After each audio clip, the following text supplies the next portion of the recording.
PSP atau Nintendo 3DS? Adakah dari keduanya yang masih worth it dimainkan di tahun 2025? Yang jelas pastinya di tahun 2025 ini, main Switch 2, PS5 ataupun PC adalah yang paling menarik dengan syarat tentunya punya duitnya. Tapi jika kita ingin memainkan game handheld dengan budget murah dan bisa dimainkan di mana saja, pastinya opsi yang paling jelas tentu saja PSP atau Nintendo 3DS. Dan dari keduanya, adakah yang masih worth it dimainkan di tahun 2025?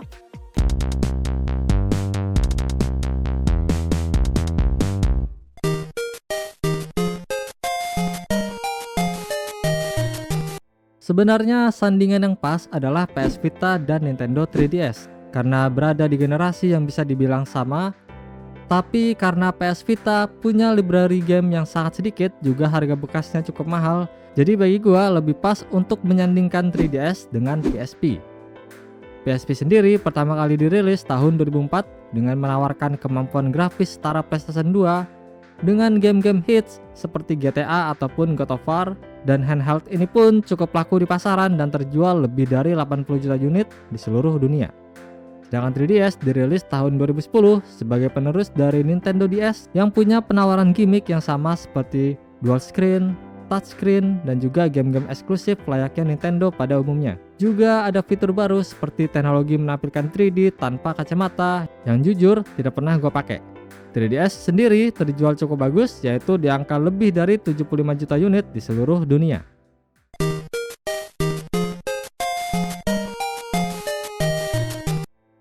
Untuk bagian ini, bagi gua sangat jelas Nintendo 3DS masih worth it di tahun 2025 dibandingkan PSP.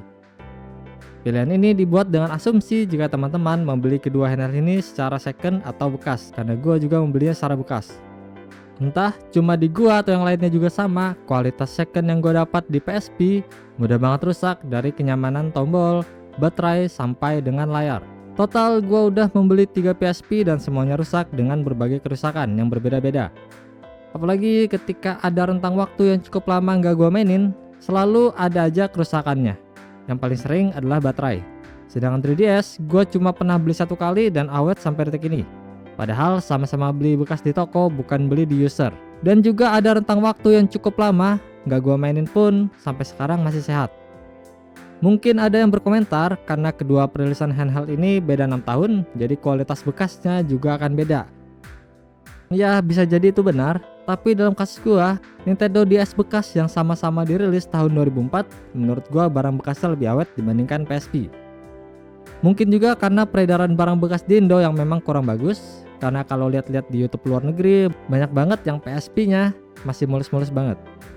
Atau juga mungkin karena guanya aja yang kurang beruntung selalu dapat PSP bekas yang kualitasnya buruk.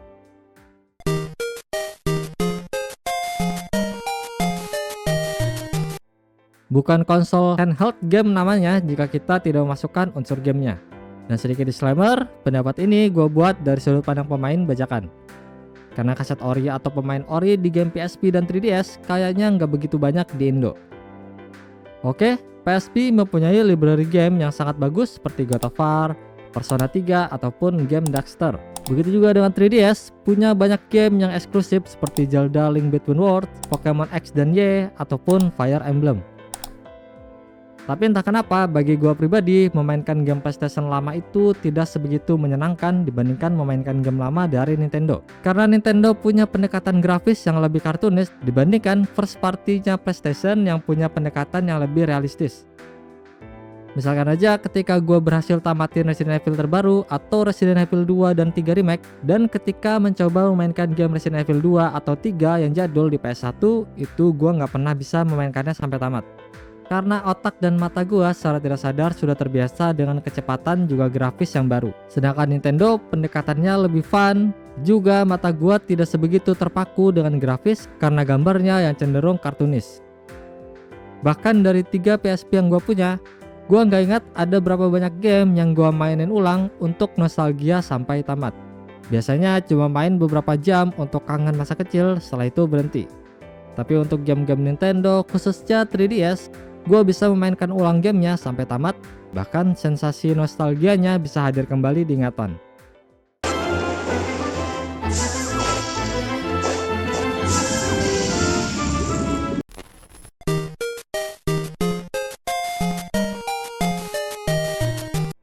Seperti yang gue bahas di awal, pendapat ini diambil dari sudut pandang memainkannya dari bajakan, yang berarti nggak ada bedanya dengan memainkan game bajakan tersebut di emulator PC ataupun smartphone.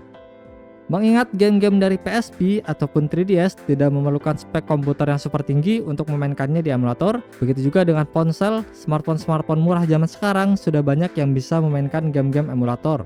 Jadi konteks aksesibilitas untuk membeli PSP dan 3DS tidak begitu diperlukan. Kecuali jika kalian tidak punya PC dan tidak mempunyai smartphone yang cukup, walaupun rata-rata kayaknya sudah punya.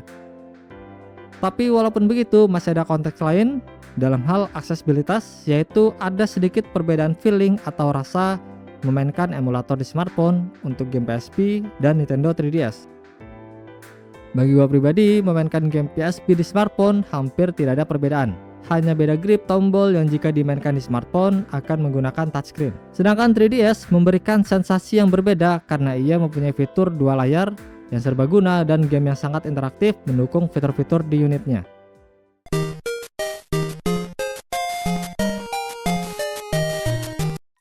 Ya, dari semua hal yang sudah gua bahas sebelumnya sudah sangat jelas. Dari sudut pandang gua, PSP tidak worth it dimainkan di tahun 2025 kecuali tujuannya untuk koleksi. Sedangkan Nintendo 3DS masih sangat worth it dibeli karena tetap menawarkan sensasi eksklusif dari handheld ini. PSP walaupun mempunyai fitur, bentuk juga grafis yang bagus, tapi gaya khas PlayStation yang selalu meningkatkan kualitas grafis yang membuat gua tidak bisa bernostalgia memainkan game-game PSP sampai tamat. Termasuk juga hampir tidak ada perasaan khusus yang membuat gua wajib menggunakan PSP untuk bernostalgia ketika gua punya PC atau smartphone yang bisa menggunakan emulator PSP.